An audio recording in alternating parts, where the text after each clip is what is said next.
Take a breath. It feels simple, doesn't it? A natural right, but if we look at the grand ledger of planetary history, that single breath is actually a winning lottery ticket in a game where the stakes were totally racial. 500 million years ago, if you tried to take that same breath, your lungs would have felt like they were catching fire. Back then, the atmosphere was saturated with 35% oxygen. In this hypercharged world, biology went into overdrive. Insects grew to the size of small cars, dragonflies with wingspans wider than your outstretched arms patrolled the skies like organic fighter jets. If you were standing there, you wouldn't be the explorer or the master of the world. You would be something much simpler, a mobile buffet. But here's the chilling part. 95% of the species that ruled that high-oxygen paradise vanished in what scientists call a geological blink of an eye. They were erased, turning the Earth into a planet-sized graveyard, and yet, there's a strange irony in that tragedy. It is only because they were cleared from the board that a space was opened for you to exist. As Carl Sagan once suggested, we are a way for the cosmos to know itself, but we are also the descendants of a 300 million year long struggle that didn't care about who was at the top of the food chain. Paleozoic era is Earth's most brutal laboratory. It tells us a truth that most of us are too comfortable to acknowledge. The planet has never cared about who wears the crown. It only cares about who is left when the lights go out. Tonight, we're opening the Paleozoic Files. We're going back to a time when monsters were prototypes and survival was a fluke.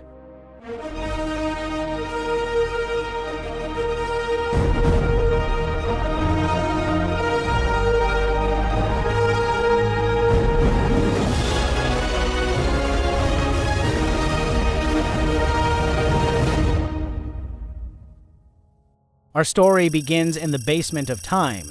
About 540 million years ago, the Earth's oceans weren't just bodies of water. They were a literal laboratory for monsters. Scientists call this period the Cambrian explosion. It wasn't a literal blast, but in terms of evolutionary speed, it was a supernova. Before this, life was mostly soft, squishy, and didn't do much. Then, suddenly, biology decided to get aggressive. Meet the trilobite.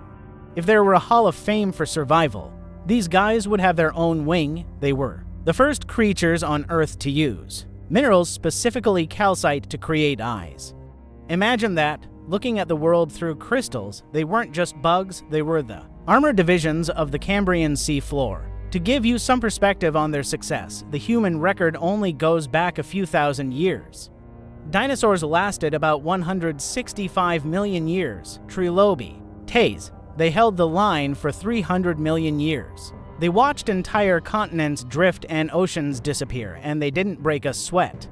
Or whatever the arthropod equivalent of sweating is, but the trilobites weren't the only ones in the lab. This era was home to designs that were, frankly, an insult to the theory of evolution. Take Obabinia. This thing had 5 eyes and a mouth locat. Well, basically under its rear end. It looks like something a 5-year-old would draw if they were having a fever dream. Yet, it worked, it lived, it hunted. I like to think of the Cambrian Period as nature's anything-goes phase. No rules, no blueprints, just pure, chaotic trial and error. However, if you were a trilobite, you weren't worried about the 5-eyed vacuum cleaner. You were worried about Anomalocaris. This was the world's first apex predator. It had the spiked arms that could grab prey and a mouth like a circular saw made of serrated plates. One bite from this thing could pierce through the thickest armor of the time. Think of it as a biological guillotine. And then there was Endosauros. Imagine a cone-shaped shell, 36 feet, about 11 meters long, jetting through the water like a massive, unguided missile. If you saw a dozen of these coming at you, you weren't looking at nature, you were looking at an incoming air raid. The question scientists have been arguing over for decades is, why did life suddenly decide to grow armor, spikes, and circular saw mouths? Some say it was a sudden spike in oxygen. Others say it was a genetic software update that allowed for more complex bodies, but hidden among these giants and armored freaks was a small, insignificant creature. It was only about an inch long, roughly the size of a paper clip. It was called Haikuichis. It didn't have armor, it didn't have a saw blade mouth, but it had something the others didn't, a primitive backbone in a sea of Armored tanks and 30-foot missiles, our ancestor was the underdog. It was the weakest thing in the ocean, but as we're going to see, Cambrian Period didn't reward the strongest. It rewarded the luckiest. The first round of Earth's survival game ended with a sudden shift. Oxygen levels dropped and the temperature spiked. 85% of these monsters were erased, anomalocaries. As the Cambrian experiment cooled down, the Ordovician Period turned up the volume. The oxygen levels didn't just return, they surged, and in the world of biology, oxygen is essentially high-octane fuel. If you have enough of it, you can build bigger engines, thicker armor, and more terrifying weapons. But before we talk about the new monster, we have to look at the kings of the era. The trilobites, by now, these guys were the ultimate survivors. I like to think of trilobites as the middle managers of the planet, nothing flashy, but absolutely essential and apparently impossible to fire, while the experimental freaks if the Cambrian were going extinct, the trilobites just pulled their heads into their shells and waited. They stayed relevant by being patient. In a world of innovative five-eyed monsters, the trilobites' strategy was simple: don't die. It's a strategy that kept them on top for 300 million years.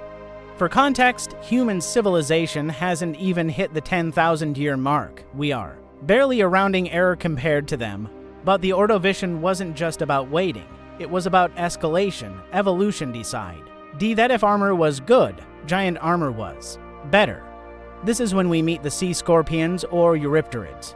Imagine a scorpion, but stretch it out to about 5.5 feet, roughly the height of an average person. Now, wrap it in heavy biological plate armor, give it a spiked tail and pincers that could snap a human arm, like a dry twig.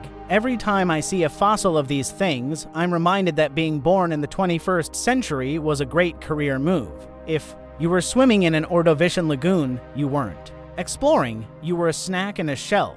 However, even a 6-foot armored scorpion had a nightmare. Ente are the Cambrian. This was the final boss of the Ordovician Ocean. It was a 23-foot-long predator with a mouth like an industrial guillotine. It specialized in one thing: crushing the uncrushable shells of sea scorpions like they were potato chips. It was essentially a living tank, a cephalopod that decided it didn't need to be fast if it could just be unstoppable. Seeing one of these launch itself at you would be like watching a submarine at the beak coming in for the kill. But while the giants were busy eating each other, a much smaller, quieter revolution was happening on the shore. The first plants, simple mosses, started to crawl out of the water. They were tiny. They didn't have teeth. They didn't have armor.